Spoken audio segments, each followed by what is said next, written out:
sustainable finance, etc., is the fact that sustainability is a global issue, right? And in fact, if you think about it, the answer to the very real problems of the climate crisis, biodiversity loss, ocean acidification, land degradation, any of the multiple environmental crises we are facing lies in the actions that will be taken or not taken by where the majority of the world's population lives, and that's out in the emerging and the developing world. I mean, to give you an example, if India and lower middle income countries reach half the resource intensity of China, the world loses 2 degrees. So, sustainability ever discussed in a local, European, regional context makes very little sense, particularly when you're talking about global outcomes of climate, biodiversity, etc. And in fact, so much so that trying to maximize sustainability in a local context might actually be counterproductive globally and may make, instead of the climate crisis better, may make it worse.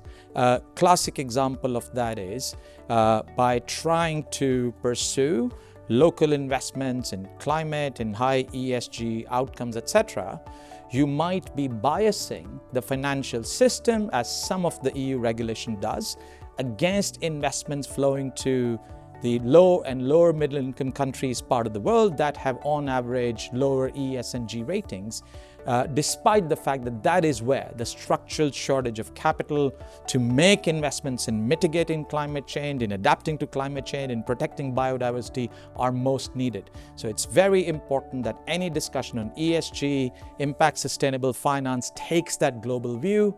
Otherwise, you might end up being exactly wrong. There is a classic saying in economics, which is sort of individually sensible, collectively disastrous. And if you use that and apply to the field of sustainable finance and materiality approaches, right?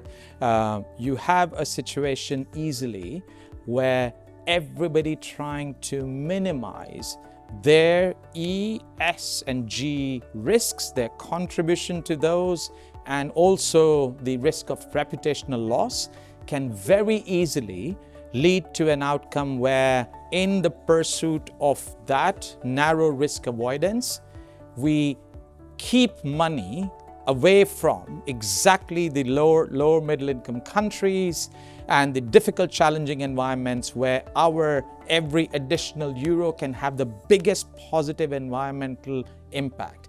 And it can end up being, exactly as we discussed, individually sensible but collectively disastrous. So it's very important that materiality is a central focus. Materiality in the global context, in the macro context. So that is my one key takeout from 25 years of this work.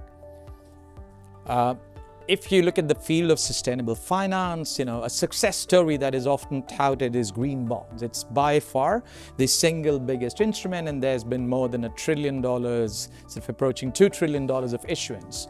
But the central question is, has the issuance of those green bonds, those huge volumes, actually contributed to bending the climate curve? And there, the evidence is absolutely clear, only at the margin. To give a quick example, let's say an EU institutional investor under pressure agrees to invest $10 billion in green bonds, and EU governments under pressure agree to issue sovereign green bonds, as Germany and France have done. And this investor buys those bonds. Now, there is nothing that the German and the French sovereign could not otherwise do that they would only be able to fund with green bonds.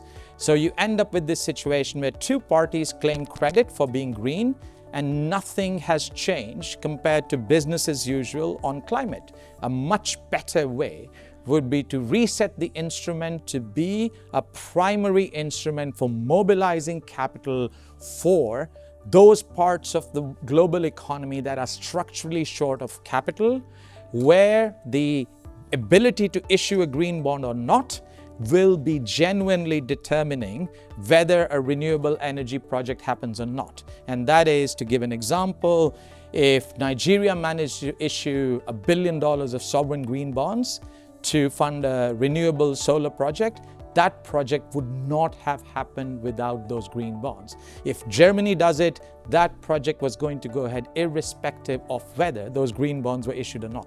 So green bonds track record has been controversial, but we have a very promising potential if we view those primarily as a tool of funding new investments in renewables, in sustainability, in parts of the world that are most structurally short of capital.